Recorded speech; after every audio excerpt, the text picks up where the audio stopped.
नमस्कार, top CS में आपका स्वागत है। मैं हूं मनीष और अगले आधे घंटे में आपको ऐसे 50 शेयर बताऊंगा जहां बाजार में सबसे ज़्यादा हलचल देखने को मिली है, क्योंकि ये शेयर आपको सेकंड हाफ में बाजार में कमाई के मौके दिला सकते हैं। इन शेयरों में कहीं ना कहीं सेकंड हाफ में बाजार में थोड़ी मजबूती आती है, गिरावट आती है, तो इन शेयरों में ही सबसे ज़्यादा हलचल देखने को मिल सकता है, क्योंकि बाजार में बहुत ज़्यादा तो तेज़ी है न गिरावट है। क्रेडिट पॉलिसी से पहले बेहद सीमित दायरे में कारोबार रहा है। डिफेंसिव स्टॉक्स, IT, FMC जैसे स्टॉक्स में खरीदारी है, लेकिन कुछ एक लार्ज कैप बैंकिंग स्टॉक्स में हम दबाव देखने को मिला। तो अगले आधे घंटे में कौन से सेक्टर्स होंगे जिस पर खासतौर पर चर्चा करेंगे। अभी देखिए दिन के ऊपरी स्तर के आसपास बाजार कारोबार कर रहा है। NBFCs में कल हमने खास चर्चा की थी 1:30 बजे, और आज देखिए NBFC स्टॉक्स में एक अच्छी मजबूती देखने को मिली है। तो क्या NBFC स्टॉक्स में मौका है खरीदारी का? इसके अलावा इंटरटेनमेंट शेयरों में आज के ट्रेड में एक अच्छी मजबूती है। यहाँ समझने की कोशिश करेंगे कि किन शेयरों में खरीदारी के मौके देखे जा सकते हैं। केमिकल शेयरों में लगातार मजबूती देखने को मिली है। कच्चे तेल का ट्रिगर लगातार इस सेक्टर पर बना हुआ है। इसमें कौन से सेक्टर हो सकते हैं, शेयर्स हो सकते हैं जो अगले कुछ दिनों में आपको बेहतर रिटर्न देते हुए दिखे। इसके अलावा आपको मिड डे जैकपॉट शेयर बताएंगे जिसमें उम्मीद है कि रिटर्न बेहतर देखने को मिल सकता है। पैकेजिंग शेयरों में आज काफी दिनों के बाद थोड़ी खरीदारी लौटी है, तो क्या यह खरीदारी भरोसेमंद है? खरीदारी के सौदे आपको करने चाहिए, इस पर बात करेंगे। और जो हॉट सेक्टर है या कहा जाए कि हॉट कंपनी, जो नॉन लिस्टेड कंपनी इसकी सबसे ज़्यादा आजकल चर्चा हो रही है, वो है पेटीएम। तो पेटीएम पेमेंट बैंक का IPO आएगा क्या? बाकी सेगमेंट से जुड़ी हुई कंपनियों का, जो ई पेमेंट जुड़ी कंपनी है, उनका क्या वैल्यूएशन है, बात करने की कोशिश करेंगे। खासतौर पर समझने की कोशिश करेंगे कि जी बिजनेस से ही पेटीएम के विजय शंकर ने खासतौर पे बात की है, उनसे समझने की कोशिश करेंगे आगे के दिनों की क्या योजना है। लेकिन आज के लिए देखिए NBFC स्टॉक्स में एक अच्छी मजबूती देखने को मिली है। HDFC ने पूरी तेजी को लीड किया। कल इस पूरे सेक्टर में थोड़ा दबाव देखने को मिल रहा था, लेकिन आज देखिए एक मजबूत पुलबैक देखने को मिला। मुथूट फाइनेंस 3% की मजबूती, कैम्फिन होम्स में करीब 3% की मजबूती, दिमान housing finance, GIC housing finance जैसे स्टॉक्स है जहां की मजबूती देखने को मिल रही है। और कल खासतौर पर 1:30 बजे हमने शो पर चर्चा भी की थी। मन्नापुरम फाइनेंस, भारत फाइनेंस है, PNB housing, Shriram transport, JM finance जैसे स्टॉक्स है जहां मजबूती देखने को मिली। और ये JM फाइनेंस देखिए दिन के ऊपरी स्तर के आसपास कारोबार करा, एक अच्छी मजबूती देखने को मिल रही है। आज के जानकार मानस जायसवाल हमारे साथ जुड़ चुके। मानस, मैंने 10 NBFC स्टॉक्स की चर्चा की है और इन स्टॉक्स में देखिए एक अच्छी मजबूती देखने को मिली है। क्या राय होगी आपकी? मानस से लगता है संपर्क नहीं हो पाया। तो NBFC स्टॉक्स देखिए जहां मजबूती देखने को। इसके अलावा रानी ग्रुप के स्टॉक्स में देखिए वहां भी एक अच्छी खरीदारी देखने को मिले। तमाम रानी ग्रुप के स्टॉक्स देखिए वहां मजबूती। इसके अलावा ये देखिए इंटरटेनमेंट जुड़े स्टॉक्स, यहां भी एक अच्छी मजबूती देखने को मिले। Eros, SRS limited, Balaji telefilms, back films, PVR जैसे स्टॉक्स जहां थोड़ी खरीदारी देखने को मिले। इसके अलावा रानी ग्रुप के शेयर में देखिए वहां खरीदारी देखने को मिले। पैकेजिंग स्टॉक्स देखिए यहाँ की अच्छी मजबूती है। काफी दिनों के बाद हमने देखा कि पैकेजिंग शेयर में तेजी देखने को मिली। यूफ्लेक्स, AMD इंडस्ट्री जैसे स्टॉक्स है जहां खरीदारी देखने को मिले। लेकिन दिलचस्प प्ले होगा रानी ग्रुप के शेयरों में।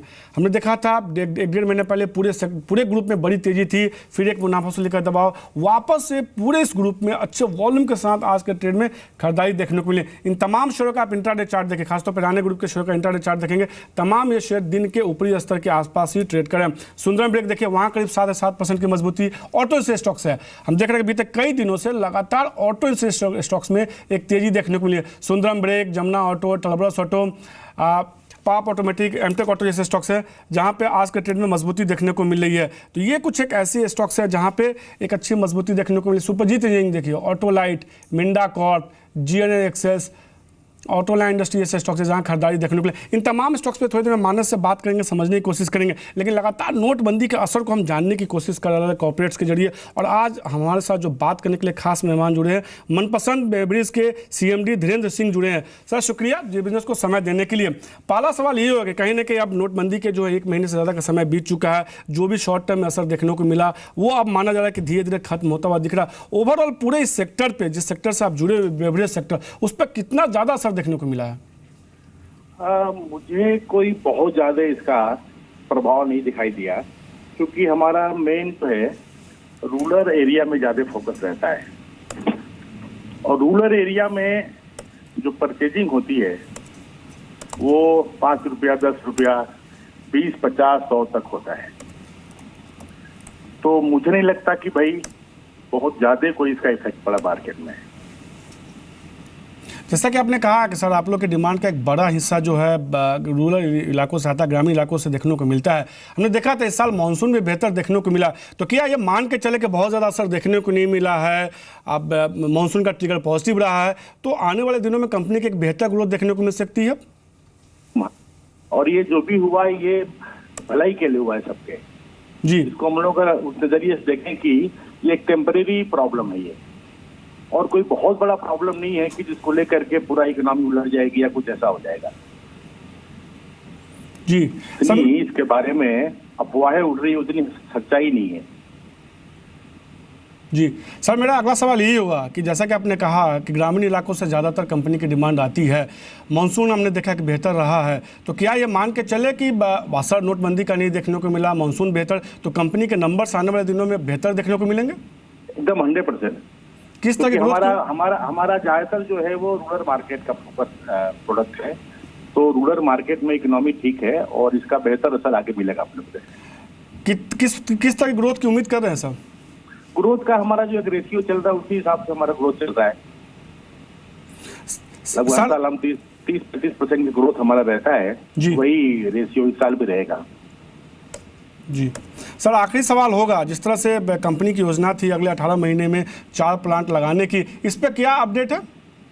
हमने लगभग सारे लोकेशन पे लैंड एक्वायर कर लिए और वहाँ पे कंस्ट्रक्शन का काम बहुत जल्दी शुरू करने जा रहे हैं। जी शुक्रिया सर, तो जी बिजनेस से बात करने के लिए। तो ये मनपसंद बेवरेज के मैनेजमेंट जो कहते हुए कि बहुत ज़्यादा नोटबंदी का असर देखने को नहीं मिला है, आने वाले दिनों में कंपनी के नतीजे बेहतर देखने को मिल सकते हैं, और जो 4 प्लांट उनकी लगाने की योजना थी उस पर काम जारी है। अभी शेयर देखिए बहुत ज़्यादा तेज़ी देखने को नहीं मिली है, हल्की सी तेज़ी के साथ कारोबार कर रहा है, लेकिन सेंट्रम इलेक्ट्रॉनिक्स का शेयर देखिए अब दिन के ऊपरी स्तर के आसपास कारोबार कर रहा है, एक अच्छी मजबूती के साथ कारोबार कर रहा है। इसके अलावा रेल इंडस्ट्री जैसे स्टॉक्स है जहाँ खरीदारी देखने को मिली है। कई सारे स्टॉक्स से हमने चर्चा की है, इन तमाम स्टॉक्स पे मानस की राय जानेंगे, लेकिन देखते हैं आज का मिड डे जैकपॉट शेयर।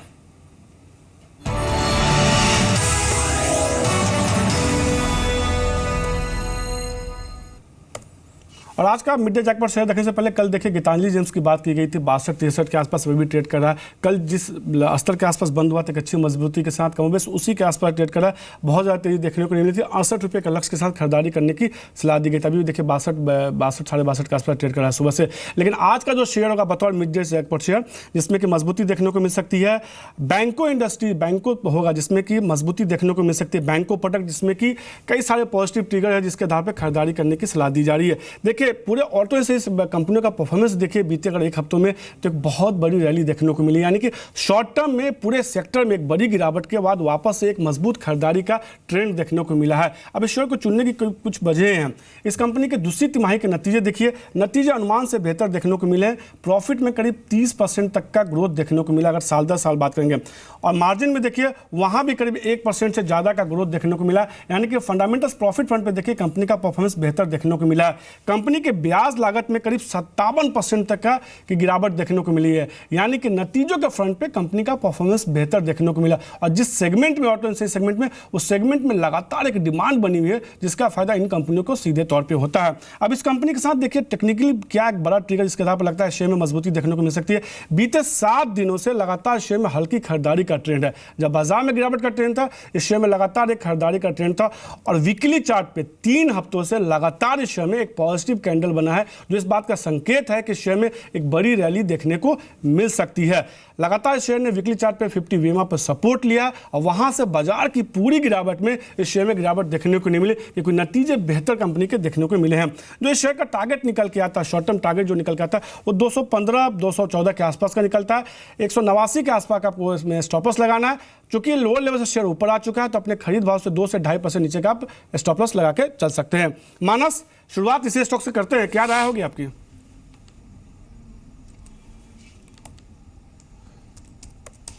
देखिए बैंको इंडिया की जहां तक आपने बात की, एक चीज बहुत क्लियर है कि कुछ टाइम पहले ही स्टॉक ने अपने 200 दिनों के मूविंग एवरेज पे सपोर्ट लिया था, और वो भी एक बड़ी गिरावट के बाद लिया था।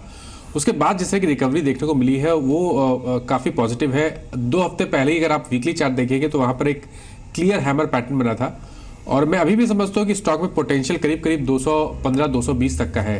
तो अगर आप ट्रेडर हैं तो बिल्कुल आप यहाँ पर भी खरीदारी कर सकते हैं, बट अपने स्टॉप लॉसेस जरूर 189 के आसपास रखिए। तो मानस के हिसाब से शॉर्ट टर्म में शेयर में 215-216 तक का लक्ष्य देखने को मिल सकता है, लेकिन 189 का वो भी मान के चलने के स्टॉपर्स लगा चलिए। अब शेयर दिन के ऊपरी स्तर के आसपास कारोबार कर रहा है। मानस, बाकी ऑटो से स्टॉक्स देखे जहां खरीदारी देखने को मिली आज के ट्रेड में, सुपरजीत इंजीनियरिंग जैसे स्टॉक्स है वहां खरीदारी देखने को मिली है। बाकी तो तमाम ऑटो से स्टॉक्स भी आज के ट्रेड में मजबूती दिखा रहे हैं। जिस तरह से हमने देखा है बीते कुछ सत्रों से ऑटो से स्टॉक्स में सुंदर ब्रेंग, जमुना ऑटो, टर्बस ऑटो जैसे स्टॉक्स में मजबूती देखने को मिली। आपके रडार पे 1-2 ऑटो से स्टॉक्स जहां आपको लगता है तेजी देखने को मिल सकती है? देखिए पहला तो जो मैं समझ रहा हूँ राणे होल्डिंग पे ध्यान देना चाहिए। हालांकि यहाँ पर वॉल्यूम ज़्यादा अच्छे नहीं होते हैं, बट 750 एक स्ट्रॉन्ग सपोर्ट की तरह बना है और आज जिस तरह का बाउंस बैक देखने को मिला है, ऐसा लगता है कि स्टॉक कम से कम 900 रुपए के लेवल्स तक जा सकता है। तो यहाँ पर एक लॉन्ग पोजीशन बनाई जा सकती है 780 के स्टॉप लॉस के साथ। दूसरा स्टॉक इंटरेस्टिंग चार्ट लगता है जमुना ऑटो का, क्योंकि अगर आप जमुना ऑटो का चार्ट देखिए तो 200 दिनों का मूविंग एवरेज जरूर ब्रेक किया था कुछ दिन पहले, लेकिन अब लोअर लेवल पे बाइंग इंटरेस्ट देखने को मिल रहा है, ऑसिलेटर्स पॉजिटिव क्रॉसओवर दे रहे हैं। तो इंतजार करिए, जब स्टॉक 181 के ऊपर निकले तो वहां पर खरीदारी करें। उस केस में 200 रुपए तक के टारगेट्स पॉसिबल है, तो 181 के ऊपर खरीदारी करें, अपने स्टॉप लॉसेस 174 के नीचे लगाएं और टारगेट 200 रुपए के सेट करके चले। तो जमुना ऑटो शेयर पसंद होगा, मानस को लगता है यहाँ से मजबूती देखने को मिल सकती है। 181 के ऊपर जाता है तो आप खरीदारी कीजिए, 200 रुपये तक का वो लक्ष्य मान के चलने को लगता है तेजी देखने को मिल सकती है। एनबीएफसी स्टॉक्स में देखिए मानस वापस से खरीदारी का ट्रेंड देखने को मिला, रनिंग होल्डिंग में खरीदारी करने की सलाह दे रहे हैं। इसके अलावा जमुना ऑटो 200 रुपये तक का लक्ष्य मान के चले। एनबीएफसी स्टॉक्स में देखिए वापस से आज के ट्रेंड में एक अच्छी मजबूती देखने को मिली। एचडीएफसी ने पूरी तेजी को लीड किया, मुथूट फाइनेंस, कैंपिन होम्स, दीवान हाउसिंग, जीआईसी हाउसिंग फाइनेंस जैसे स्टॉक्स है जहाँ मजबूती। इसका मन्नापुरम देखिए वहाँ खरीदारी देखने को मिली। हमने देखा था पूरा सेक्टर जो है लगातार पिछले 1.5 महीने में बहुत ज़्यादा गिरावट देखने को मिली, बहुत ज़्यादा कमजोरी देखने को मिली। अब कहीं ना कहीं लग रहा है गिरावट थोड़ी थमती हुई दिख रही है और पुलबैक देखने को मिलता है। हर हफ्ते हम देखते हैं कोई 1 या 2 दिन ऐसा होता है जब इस पूरे सेक्टर में, पूरे शेयरों में एक बड़ी रैली देखने को मिलती है लोअर लेवल से। क्या आपको लगता है कि जो पुलबैक आ रहा है उसमें 1-2 दिन के लिए या 1 हफ्ते के लिहाज से कोई शेयर है जहाँ ट्रेडिंग के मौके ढूंढे जा सकते हैं? देखिए अक्टूबर तक तो ये पूरा स्पेस फ्लेवर में था, लेकिन उसके बाद जब हमने गिरावट देखी तो एक डीप कट देखने को मिला। जिस तरह की रैली हमने देखी थी उस हिसाब से हमें एक डीप करेक्शन भी देखने को मिला, लेकिन अब ऐसा लगता है कि शायद ये स्टॉक चलने को तैयार है, एक डिसेंट अप्रूव देने को तैयार है। इसमें सबसे अच्छा चार्ट जो मैं समझता हूँ वो डीएचएफएल का है, क्योंकि डीएचएफएल ने कुछ टाइम पहले 220 के लोज बनाए थे, उसके बाद एक रैली देखने को मिली, 2 दिन करेक्शन देखने को मिला, कल लो लेवल में फिर से बाइंग इंटरेस्ट देखने को मिला। तो मैं समझता हूँ कि यहाँ पर अभी भी पोटेंशियल है, कम से कम 50 दिनों का मूविंग एवरेज जो कि 270 के आसपास है, स्टॉक उसको टच कर सकता है। तो 245 का स्टॉप लॉस रखें और यहाँ पर लॉन्ग बनाए। दूसरा स्टॉक जो मैं समझता हूँ थोड़ा इंटरेस्टिंग दिखता है, चार्ज इसके इंटरेस्टिंग दिखते हैं, वो है श्रीराम ट्रांसपोर्ट का। एक बड़ी गिरावट के बाद बेस बना है 830 के आसपास। 2 दिन पहले स्टॉक ने फिर से एक करेक्शन के बाद एक बेस बनाया। मैं समझता हूँ कि कम से कम 1000 रुपये तक के टारगेट्स में पॉसिबल है, तो यहाँ पर खरीदारी करें। 890 के स्टॉप लॉस रखें। श्रीराम ट्रांसपोर्ट एक शेयर को जो पसंद है मानस को, इसके अलावा उनको लगता है कि दीवान हाउसिंग फाइनेंस में यहाँ से मजबूती देखने को मिल सकती है। 2 शेयर हाउसिंग फाइनेंस से जहाँ खरीदारी करने की सलाह दे रहे हैं।